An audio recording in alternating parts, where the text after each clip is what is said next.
என்கிட்ட ஆட்சி இருந்தால் 3 நாளில் கம்ப்யூட்டரில் இருக்கிற தரவுகளை டக்குன்னு டவுன்லோட் பண்ணி அதை நியாயப்படுத்தி கொடுத்துட்டு போயிருக்கலாம்.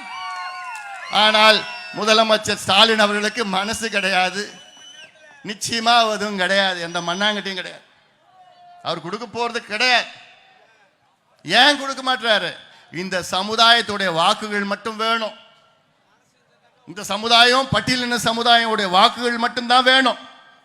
ஆனால் இந்த சமுதாயங்கள்லாம் முன்னேறக்கூடாது, வளரக்கூடாது, படிக்கக்கூடாது, வேலைக்கு போகக்கூடாது, சுயமரியாதையுடன் வாழக்கூடாது. இது ஸ்டாலின் அவருடைய எண்ணம். அது ஸ்டாலினுடைய எண்ணம். அது இது ஓட்டு வங்கியாக, வாக்கு வங்கியாக மட்டும்தான் பயன்படுத்துவார்கள். இவள் முன்னேறக்கூடாது. என்ன உச்ச நீதிமன்றத்துக்கு மேல வேற என்னையா இருக்கு? எந்த கோர்ட்டுக்கும் யாரும் போக முடியாது. அந்த உச்ச நீதிமன்றமே ஒரு தீர்ப்பு வழங்கி இருக்கிறது. நீங்க கொடுத்துட்டு போலாம், தாராளமா கொடுக்கலாம். ஆனால் கொடுப்பதற்கு மனம் இல்லையே ஸ்டாலின் அவர்களே. இன்னைக்கு திமுகவில் 23 பேர் சட்டமன்ற உறுப்பினர்கள் வன்னியர் சமுதாயத்தை சார்ந்தவர்கள், 21 பேர் சட்டமன்ற உறுப்பினர்கள் பட்டியலினத்தை சார்ந்தவர்கள். ஆக திமுகவில் 127 பேர்ல 44 பேர் வன்னியர் சமுதாயம் பட்டியலினத்தை சார்ந்தவர்கள். ஆனால் இந்த 2 பெரிய சமுதாயத்திற்கு என்னையா நீங்க செஞ்சீங்க? என்னையா செஞ்சீங்க? ஒன்னத்தையும் செய்யல. இதைத்தான் நான் சொல்கின்றேன். நிச்சயமாக வருகின்ற தேர்தலில் நீங்கள் தோல்வியை சந்திப்பீர்கள். இந்த மிகப்பெரிய ஒரு காரணம்.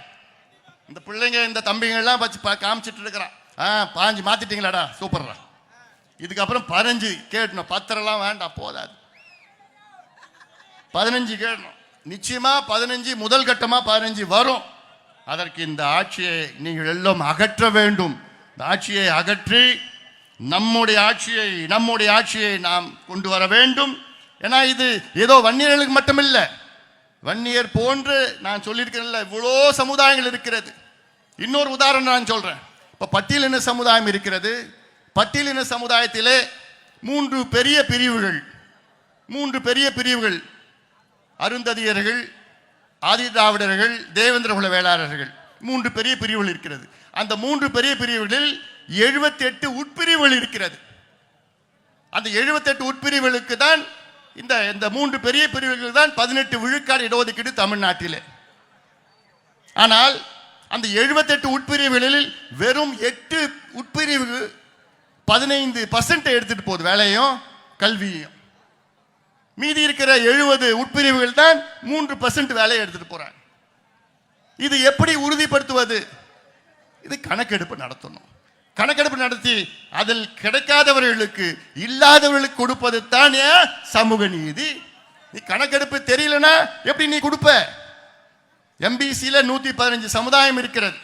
அந்த 115 சமுதாயத்தில் யாருக்கு கிடைக்குது, யாருக்கு கிடைக்கல, யாருக்கு அதிகமாக கிடைக்குது, யாருக்கு சுத்தமாக கிடைக்கல, எப்படி உனக்கு தெரியும்?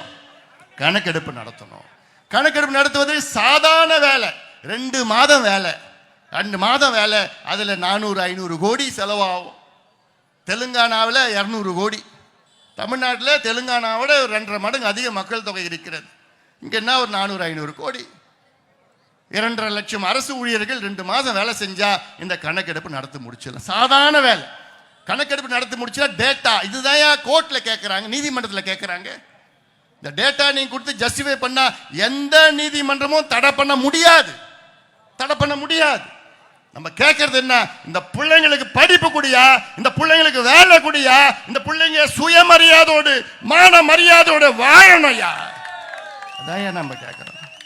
வேற என்னத்தையா கேட்டோம்? நீ கொள்ளடிச்ச பணத்தையா கேட்டோம்? பிள்ளைங்களுக்கு படிப்பும் வேலையும் கூடிய அதானே கேட்டோம்.